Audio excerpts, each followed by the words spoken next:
She turned 30 last Tuesday. Nobody knew. She did not post anything. She did not plan a dinner. She did not even tell her closest friends until 3 days later when one of them accidentally found out. When they asked her why she kept it quiet, she shrugged and said, "Oh, I just do not really like making a big deal out of it." But that was not the truth. And somewhere deep inside her, she knew it, because it was not that she did not want to celebrate. It was that she was terrified of what would happen if she did. And today, Prof Rosa is going to tell you exactly what that fear is really about. Welcome to Prof Rosa.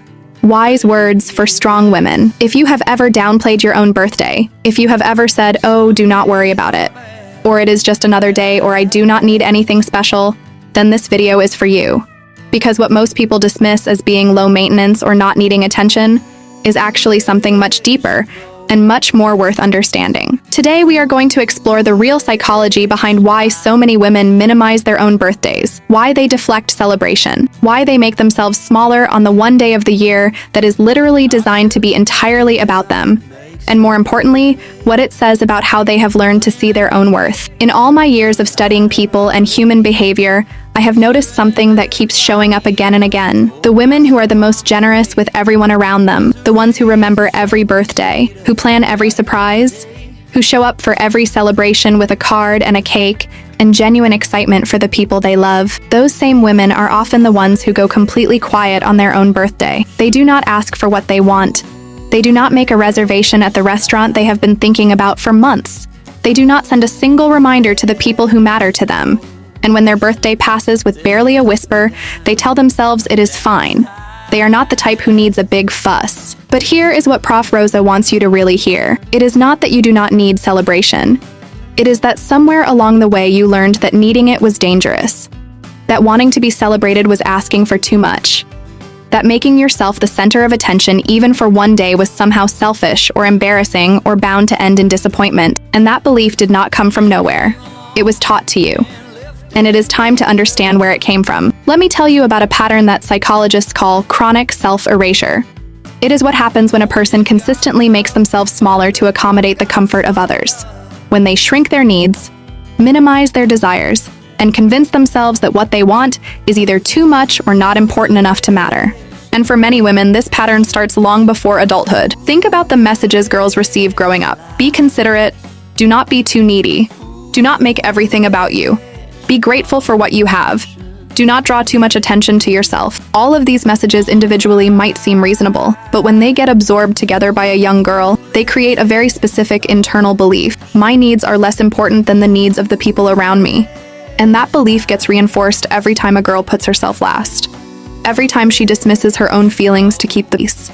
Every time she gives endlessly to others and does not allow herself to receive. By the time she is an adult, that belief is not just something she thinks, it is something she feels as absolute truth. Wanting things for herself feels uncomfortable. Receiving attention feels wrong. Asking for what she deserves feels selfish. And so on her birthday, she does the only thing that feels safe. She makes herself small. She waves it off.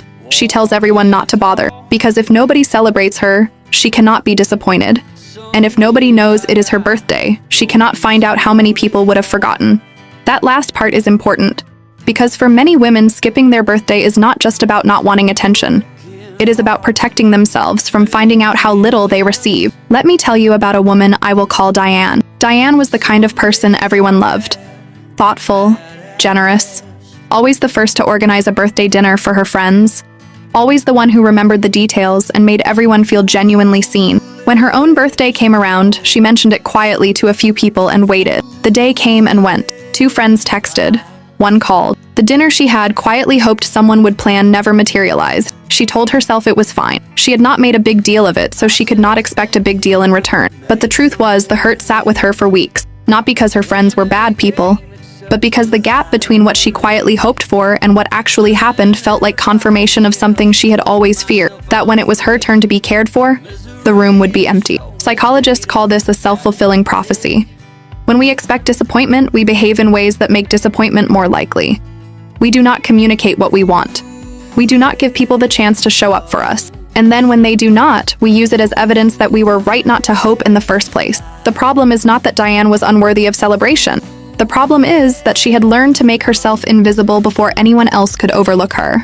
And in doing so, she had denied everyone in her life the opportunity to actually show up for her. Here is something Prof Rosa wants you to sit with for a moment. Your birthday is not just a date on a calendar. It is not just a reason for cake and presents and Instagram posts. Your birthday is the one day of the year that exists as a cultural and emotional acknowledgement that your life matters, that your presence in the world is worth marking, that the people around you are glad you exist. When you dismiss your own birthday, you are not just skipping a party.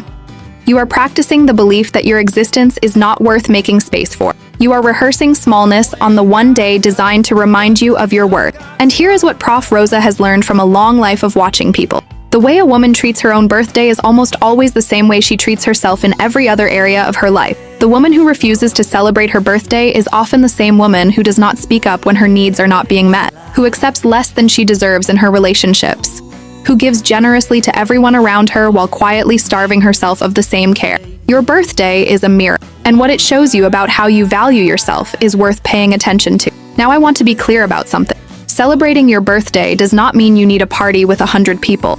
It does not mean you need expensive gifts or a week of festivities.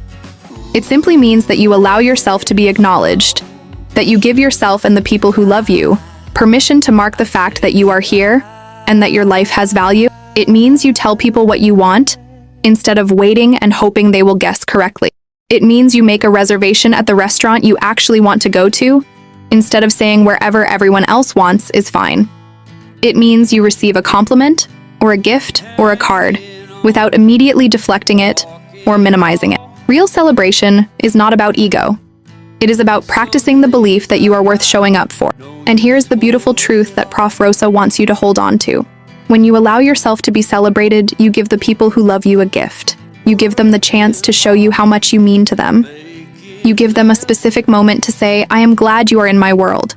By hiding yourself on your birthday, you are not protecting them from effort. You are denying them the joy of loving you out loud. So what do you do if you recognize yourself in everything we have talked about today? Here is Prof Rosa's gentle prescription. Start small. You do not need to throw a party. You do not need to make a grand announcement. You just need to take one small step toward letting yourself be known. This year, tell at least 3 people it is your birthday before the day arrives. Not as a demand for attention, but as a practice in allowing yourself to be seen. Choose one thing you genuinely want to do on your birthday and do it. Not the thing that is easiest for everyone else. The thing you actually want. And when someone wishes you a happy birthday or gives you a card or sends you flowers, resist the urge to say, oh, you did not have to do that. Instead, simply say thank you. I really appreciate this. That moment of graceful receiving is more powerful than it sounds, because every time you receive care without deflecting it, you are telling your nervous system something new. I am allowed to take up space. My needs matter. I deserve to be celebrated. And the more you practice that, the more naturally it will start to feel true. Here is what I want you to remember long after this video ends. The little girl who learned to be small to keep everyone else comfortable has grown into a woman who deserves to take up every bit of space that belongs to her. Your birthday is yours. The celebration is yours. The acknowledgement is yours. You do not have to earn it. You do not have to justify it. You do not have to minimize it to make other people comfortable. You just have to allow it. Because a woman who knows her own worth does not skip her birthday. She marks it. She celebrates it. She lets herself be loved on it. And she does all of that not because she needs the world to validate her, but because she has decided that she is worth showing up for. And she is right. If this video touched something in you that you have been carrying quietly for a long time, I want you to drop a comment below and tell me when is your birthday and how are you going to celebrate yourself this year. I read every single one, and I will be right here cheering you on. Prof Rosa loves you. Wise words for strong women.